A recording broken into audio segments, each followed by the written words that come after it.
চুপ করো প্লিজ, চুপ করো মা। কি আশ্চর্য, তুমি কি বৌদির সামনে কান্নাকাটি করবে নাকি? হ্যাঁ রে শিখা,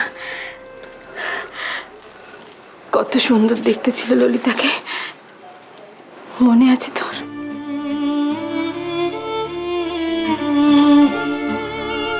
আহারে, সারাদিন যা ধকল গেছে মেয়েটার। ইশিকা, কি সুন্দর দেখতে না ললিতাকে। সত্যি খুব সুন্দর মা। দাদা কি লাকি না, এত সুন্দর বউ পেয়েছে। আস্তে আস্তে আস্তে ঘুমোচ্ছে দেখছিস না? আমাদেরই নজর লেগে গেল না তোর এই শিখা। মা আচ্ছা, আমাকে একটা কথা বলতো। ওই ওই আবার সব ঠিক হয়ে যাবে তোর? আবার এরকম তোদের মধ্যে চুল গজিয়ে যাবে, তোকে আবার আবার আবার আগের মতো দেখতে হয়ে যাবে? তুই বল না আমাকে। মা ঠিক হয়ে যাবে মা, বৌদি বৌদি ঠিক হয়ে যাবে।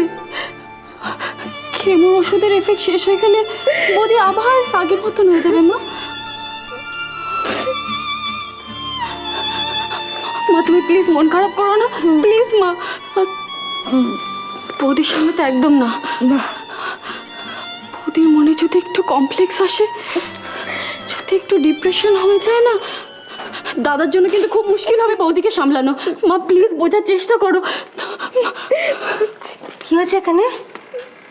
কি হয়েছে? কি ললিতাকে ওঠাসনি? আমি পারছি না দিদি ভাই, আমার পক্ষে সম্ভব নয়। ওর ওই অসহায় মুখটা দেখে আমার বুকের ভেতরটা ফেটে যাচ্ছে। আমি পারছি না। তুমি যাও, ওকে ওকে গিয়ে তোলো।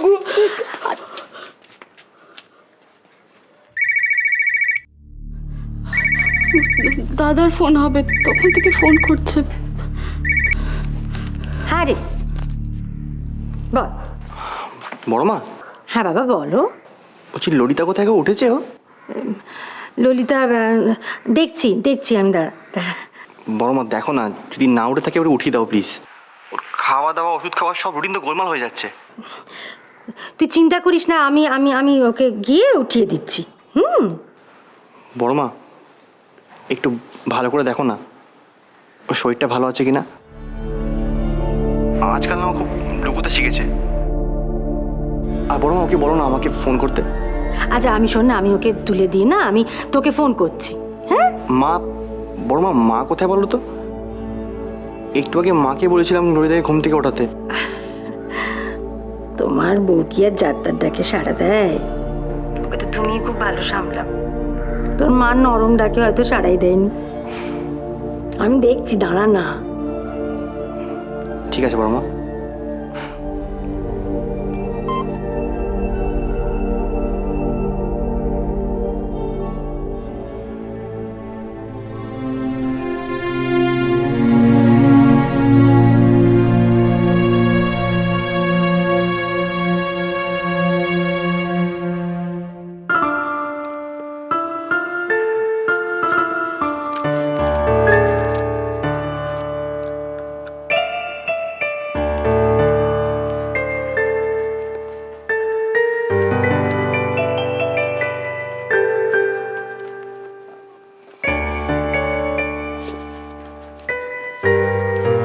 প্রবলেমটা কি বলো তো তোমার? তুমি অফিসে যাবে না? দেরি হচ্ছে না? রেডি হয়ে নাও। স্কুলে যাচ্ছ না? চিড়িয়াখানায় যাচ্ছি। মানে? অদ্ভুত প্রশ্ন। স্কুলে যাবো না তো কোথায় যাব? স্কুলে যেও না, ম্যাটারনিটি লিভ নিয়ে নাও।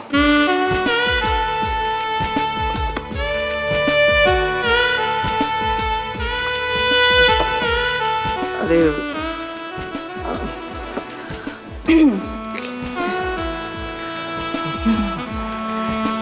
যেটা বোঝো না সেটা নিয়ে কথা বলো না, কেমন? কিন্তু তোমার তো এখন রেস্ট। চুপ করবে তুমি। ডেলিভারির আগে, ডেলিভারির পরে বেশ কিছুদিন আমায় ছুটি নিতে হবে। আমি এখন থেকে ছুটি নিতে পারবো না, সেটা সম্ভব নয়। স্কুলের চাকরিটা ছেড়ে দাও। কি? স্কুলের চাকরিটা ছেড়ে দাও, তোমার এখন রেস্ট দরকার। এইটুকু বোঝো না তুমি? হ্যাঁ, আরে আমি তো চাকরি করছি নাকি। শোনো এদিকে এসো, আমার কথাটা শোনো ভালো করে। তুমি বাড়িতে থাকো, বাড়িতে থেকে রেস্ট করো, খাওয়া দাওয়া করো, সিনেমা দেখো, বই করো। গান শুনি, একটু ছাদে ঘোরাঘুরি করি, একটু এই বাগানে যাই, একটু ভালো আইডিয়া দিয়েছি না আমি? সারাক্ষণ বসে তুমি আমাকে দেখো, আমি তোমাকে দেখি। হ্যাঁ, এটাও তো ভালো আইডিয়া। এই দোলন, তুমি যখন এই কথাটা বললে না, তখন আমার মাথায় আরেকটা আইডিয়া ঘোরাফেরা করছে, বুঝেছো তো? আরেকটা আইডিয়া আমি ভাবছি যে আমিও নিজের চাকরিটা ছেড়ে দেবো। আমি বাড়িতে থেকে তোমার সেবা করব। তোমাকে সেবা করাটাই তো এখন আমার ধর্ম। আর তোমার সেবা করা মানে তো বেবিটার সেবা করা, তাই না? এই এদিকে এসো তো, আস্তে আস্তে এদিকে এসো।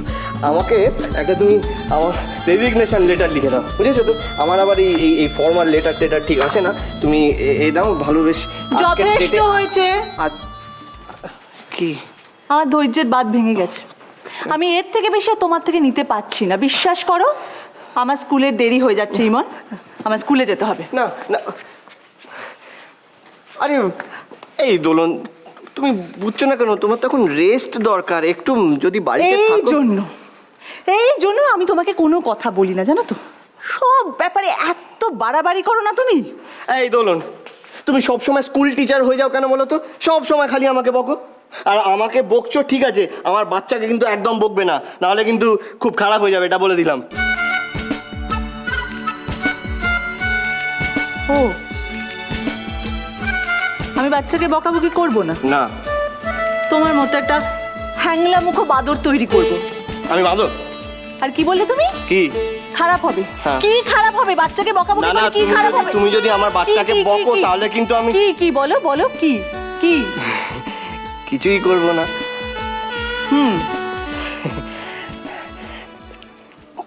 তুমি তো মা, তোমার বকার পুরো অধিকার আছে। আর আর তুমি বকবে তো ভালোর জন্যই না?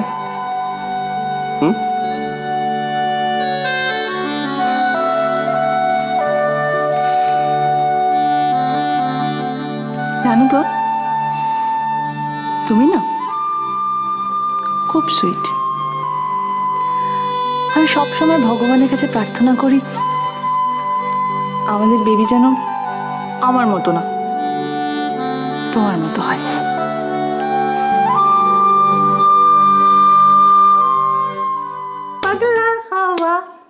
বাদল দিনে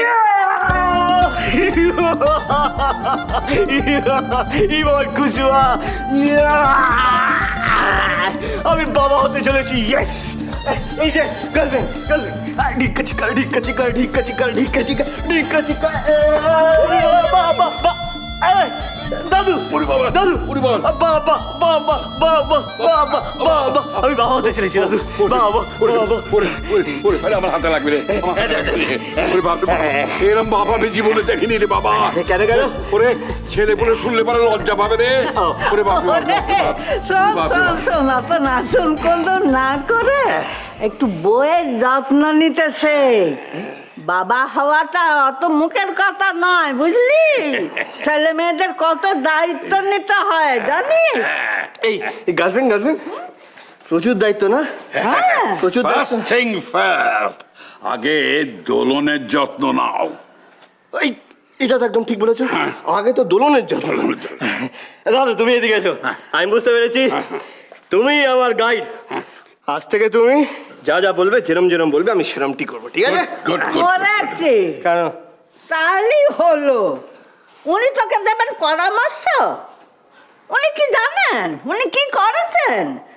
তিনটের বেলায় উনি তো কুটোটি নেড়ে দুটোটি করেননি। ও দাদু, দাদু, এই আমি কি শুনছি?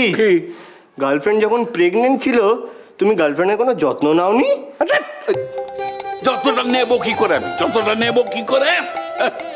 ওকে যত্ন নিতে গেলে তো আমাকে ঘর জামাই হয়ে থাকতে হতো। কেন কেন? আরে ওর প্রেগনেন্সি টের পাওয়া মাত্র ওই বাক্স প্যান্টটা গুছিয়ে বাপের বাড়ি চলে যেতেন। তারপর বছর খানেক আগে এদিকে আর পথ বাড়াতেন না।